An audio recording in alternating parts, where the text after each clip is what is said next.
안녕하십니까. 한중수교 30주년 기념사업 준비위원회와 한중의회 외교포럼 그리고 키예프가 공동 주최하는 한중경제산업협력 세미나 개최를 진심으로 축하드립니다.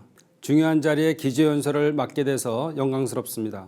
오늘 세미나에 기조연설을 해주실 장하성 주중 한국대사님, 김은규 아주대 미중정책연구소 소장님께도 감사의 말씀을 드립니다.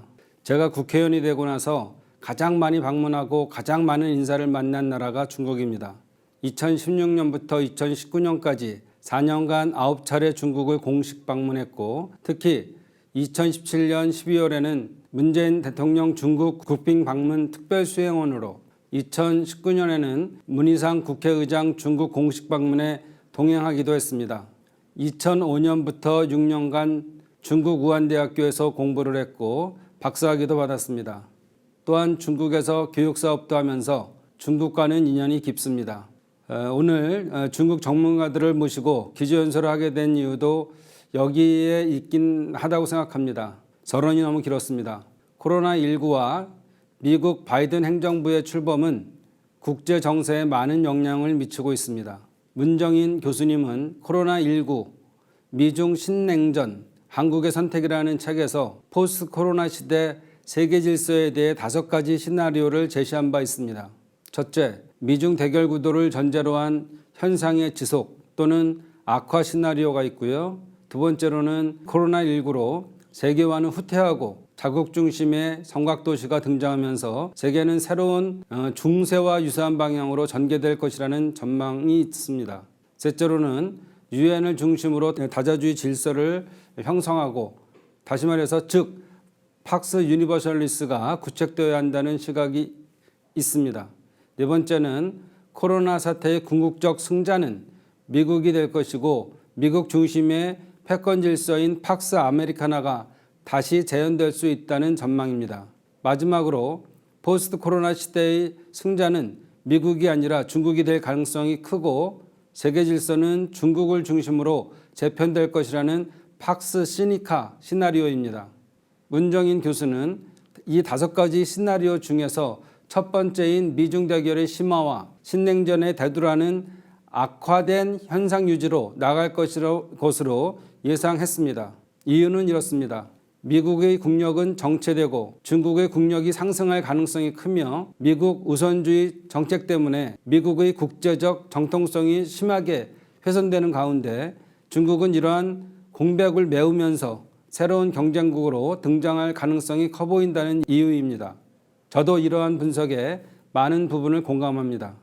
당장 지난 21일 한미 정상회담에서 한미 정상은 남중국해 및 여타 지역에서 평화와 안정, 합법적이고 방해받지 않는 상업 및 항해, 상공비행의 자유를 포함한 국제법 존중을 유지하기로 하고, 대만 해협에서의 평화와 안정의 유지의 중요성을 강조한 공동성명을 발표한 바 있습니다. 이에 대해 중국은 24일 한미 정상의 대만 문제 언급에 대해 내정 간섭이라는 반발을 한 바 있습니다. 중국의 이러한 반발은 지난달 미일 정상회담 때 그 강도가 더 셌습니다. 미일 공동성명에는 대만 문제 외에도 홍콩, 신장 위구르 자치구, 티벳, 센카쿠 열도, 중국명으로 기아오다이저 등 중국이 민감하게 받아들이는 사안이 두루 거론되자 중국 외교부는 중국의 내정을 거칠게 간섭하고 국제관계 기본 준칙을 심각하게 위반한 것이라고 반발했습니다. 이제 미중을 둘러싼 신냉전 관계는 피할 수 없는 국제 문제 질서가 된 것 같습니다. 물론 이를 냉전이라고까지 명할 수 있느냐는 비판은 가능합니다. 문재인 정부는 그동안 한중 관계를 전략적 협력 동반자 관계로 설정하고, 사드 배치로 대립이 극한으로 치달았던 박근혜 정부에 비해 우호 관계를 만들어 왔던 것이 사실입니다. 시진핑 주석의 한국 방문을 추진하며 전략적 협력 동반자 관계를 더욱 강화하고 여러 가지 그런 노력들을 하고 있지만, 바이든 행정부의 출범으로 한중 관계의 긴장은 피할 수 없는 상황이 되었습니다. 트럼프는 슈퍼맨 또는 마초맨이었다면 바이든 대통령은 스파이더맨이라는 평가를 많이 하십니다. 이는 바이든 정부가 대중국 관계에 대해 그물을 쳐서 동맹을 통해서 압박을 가할 것이라는 얘기입니다. 그 어느 때보다 우리의 스마트한 외교와 외교 역량을 높일 필요가 있는 때입니다. 북한의 비핵화를 이끌고 한반도 평화 정책을 위해서 한중 관계는 매우 중요합니다. 그렇기에 전략적 동반자 관계라는 표현을 쓰면서 대중 외교를 펼치고 있는 문재인 정부의 외교 정책은 바람직하다고 생각합니다. 그렇다면 어떻게 전략적 동반자 관계를 만들어야 하는 것이냐인데요.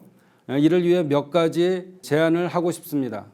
결론적으로 양국이 직면한 공통의 문제를 함께 풀어감으로써 한중 관계를 우호적으로 유지할 수 있다는 것입니다.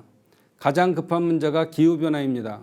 중국도 시진핑 주석이 2060년에 탄소 중립을 선언했고 문재인 대통령께서도 올해 1월에 2050년에 탄소 중립을 이루겠다고 선언했습니다. 미국 바이든 정부도 파리기후 협약에 복귀에 서명했고 1월에 2050년까지 탄소 중립을 선언한 바 있습니다. 2019년 EU도 그린딜 발표하면서 2030년까지 탄소 배출량 50% 감축, 2050년까지 EU의 탄소 중립을 이루고 EU 국가 대상으로 탄소 중립 연합체를 구성할 것을 발표한 바 있습니다. 이것은 굉장한 중요한 의미를 갖습니다. 이것이 전 세계적인 공통의 과제이기 때문에 이 문제를 풀어내는 데 있어서 한중 간의 협력 모델을 만들 수도 있지만 갈등도 상존합니다. 일본이나 유럽 같은 경우에는 이미 제조업 시대를 넘어가서 서비스업이나 다른 시대로 가고 있습니다. 제조업에 의한 이산화탄소 배출은 일본 같은 경우는 2013년 정도에, 한국은 2018년도에, 미국이나 유럽은 그 훨씬 이전인 2003년도에 제일 높은 피크 시기를 가졌습니다. 중국말로는 까오펑이라고 하죠. 제일 높은 까오펑. 미국이나 유럽, 일본, 우리의 경우는 피크 시기를 거쳤기 때문에 이제 조정 국면에 의해서 앞으로 30년 정도면 탄소 중립을 이룰 수 있습니다. 그러나 중국의 경우는 다릅니다. 중국은 아직도 제조업 국가로서 이산화탄소 배출이 계속되고 있는 상황에서 피크를 간 이후에 탄소 중립으로 가는 데 있어서 다른 중요 국가보다 10년이 더 필요합니다. 이것도 빠듯한 목표입니다. 시진핑 주석이 2060년 탄소 중립을 표방한 데는 이러한 이유가 있습니다. 10년에 대한 기간은 굉장한 갈등 요소가 될 수 있습니다. 미국이 많은 돈을 투자해서 탄소 중립을 빨리 이루고 이걸 통해서 계속적으로 제조업 국가들에 대한 압박을 가할 것입니다. 특히 중국에 그럴 것입니다. 그래서 이 문제는 국제적인 협력의 틀이 필요하지만 당분간은 갈등을 수반할 수밖에 없습니다. 한중은 지리적 인접성으로 인해 그동안 미세먼지 문제라든지 여러 갈등 등을 겪기도 하고 협력을 약속하기도 했습니다. 특히 지난 3월 16일 날 양국의 환경부 장관이 만나서 청천, 맑은 하늘 계획이죠. 블루스카이를 만들겠다는 계획을 발표했기 때문에 이 분야에 대한 협력을 계속하다 보면 한중 관계가 더 발전할 수 있는 관계로 갈 수 있다고 생각합니다. 두 번째는 한중 양국 간의 기술 협력이 필요합니다. 지난해와 올해 삼성이 중국 기업의 바이오 기술과 제작 기술 등을 이전했다는 소식을 접했습니다. 또한 한국도 중국이 앞서는 기술들을 이전에 받아들여서 또 그 분야에 대한 발전을 이어갈 필요가 있다고 생각합니다. 이런 식으로 산업구조 산업의 영역뿐만 아니라 특히 미래에 있을 산업 영역에 대한 서로의 협조가 있어야 합니다. 특히 표준이 만들어지지 않은 바이오 분야, 헬스 분야는 더욱 중요합니다. 작금의 미국이 반도체 부분에 대한 제재와 압박을 계속할 경우 중국은 우리와의 협력이 더 필요할 것입니다. 제가 자료를 찾아봤는데요. 자료를 찾아본 걸 봤더니 미국 대 중국의 실력이라고 이렇게 나와 있습니다. 미국 대 중국의 실력을 봤더니 그동안 GDP는 한 70%, 71% 정도에 해당하고요. 미국 대비 중국의 실력이 제조업에서는 이미 179%, 훨씬 뛰어넘었고요. 또 무역에서는 110% 정도가 에로에서 앞서 있지만 결과적으로 군사력에서는 한 36%, 그리고 금융력에 있어서는 3%밖에 해당이 되지 않습니다. 기술에 대한 부분, 군사에 대한 부분, 금융에 대한 부분, 앞으로 이런 부분에 많은 협력이 이루어질 수 있다고 생각합니다. 세 번째로는 제 상임위가 문화체육관광이기 때문에 이 분야에 있어서도 협력이 필요합니다. 2018년도에 평창올림픽을 우리가 먼저 개최했기 때문에 그 노하우를 2022년 동경올림픽 때 저희가 전달할 수 있고요. 또 문화와 관광 분야에서 협력을 하다 보면 전 세계로 가는 평화에 대한 모범이 될 수 있다고 생각합니다. 2022년이면 한중 수교 30주년인데 이제 내년 10월로 쳐도 수교 1을 중심으로 해도 1년 반이 채 남지 않았습니다.